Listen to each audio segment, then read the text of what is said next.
Seems like all eyes have been on the war in Iran, while Russia's war in Ukraine is now in its fourth year. And there have been calls to rally for Ukraine amidst all these other problems in the UN, from NATO to activists to even artists. Here's an image that was painted directly on buildings destroyed by Russia. This is inside the Ukraine war zone from 2022. If you look closely, that's not a real person, it's art. A woman depicted in her robe with a gas mask and a fire extinguisher. It's a comment on this war's toll on civilians.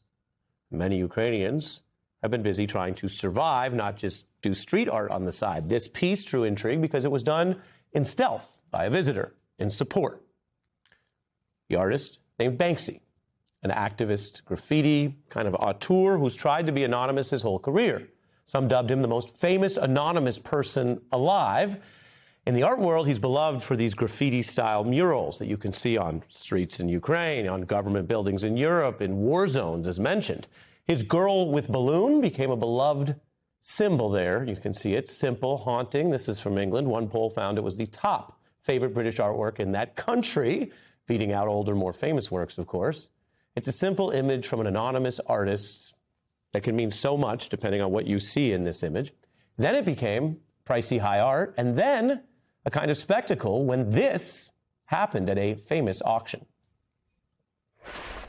Banksy making headlines again. One of the street artist's paintings auctioned off at Sotheby's. Sells at auction for $1.4 million. The gavel drops, and so does the painting. A remote-controlled shredder hidden in the painting's frame began chewing its way through the canvas, a shock to everyone, including its new unnamed owner. The viral prank shocking and mocking the art world. That stunt has already increased the value of that painting. Art or stunt, that shredded painting became a different composition. Sotheby's says it was actually the first piece technically created or altered during its own auction. It was then called Love is in the Bin. As performance art, people can debate it. As for its value, well, the act of shredding it increased the price while bringing controversy to the sometimes staid, secretive art world. And Banksy has used these kind of creative endeavors, and sometimes dangerous settings, to do art and also to say things to the wider world. That, combined with what has been his anonymous mystery, has built this kind of unique and valuable art legacy. This is in the news now because Reuters cracked the case and has identified him, scouring police reports and government records and human intel to reveal the identity of this long, iconic street artist. They drew on a handwritten confession to a long-ago New York misdemeanor and identified Banksy as a man named Robin Gunningham, which is a big discovery. His lawyer tried to prevent it. They said the artist does not accept many of the details contained within the Reuters inquiry. They asked Reuters not to publish this account. They argued that Banksy's anonymity is part of a societal interest.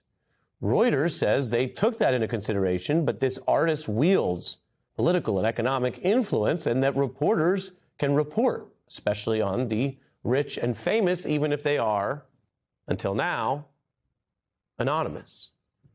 You might say, okay, well, how often is high art and graffiti on the U.S. national news? The answer is not all that often, but this was a big artist who did big, influential, and political things with his work. In 2010, he said, I'm not so interested in convincing people in the art world that what I do is art. I'm more bothered about convincing people in the graffiti community that what I do is really vandalism. Graffiti famously at the intersection of civic activism and art because you have to break laws to do the work. Here's another piece, Love is in the Air, which depicted a masked man trying to throw something, but if you look, you see it's a bouquet of flowers, not some improvised bomb or rock. This has been seen as an anti-war image, a protest image that still hopes for the peace of flowers rather than the endless cycle of violence and rock throwing.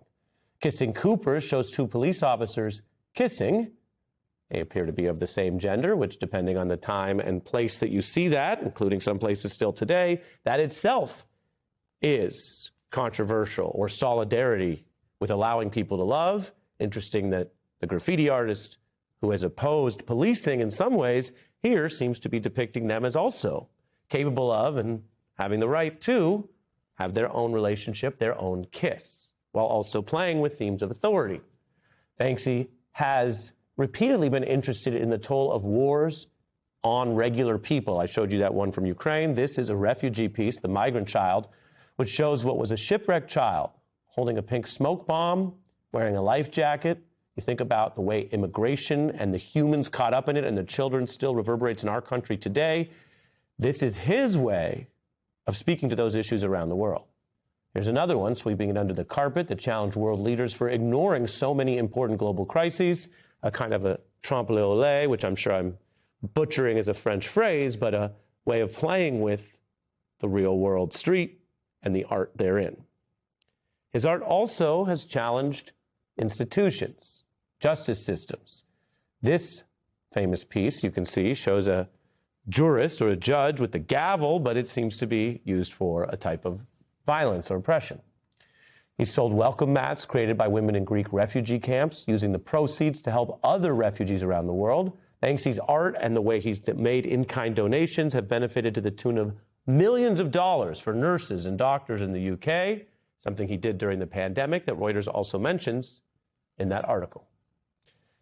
Will Banksy be seen as interesting, as influential, as iconoclastic now that he has been sort of unmasked? We don't know. He's been very shrewd, though, about playing with these themes, from political dissent to mystery to what we might call the hypocrisy of the art world. Now that he's been exposed, we'll see what his next artistic chapter holds.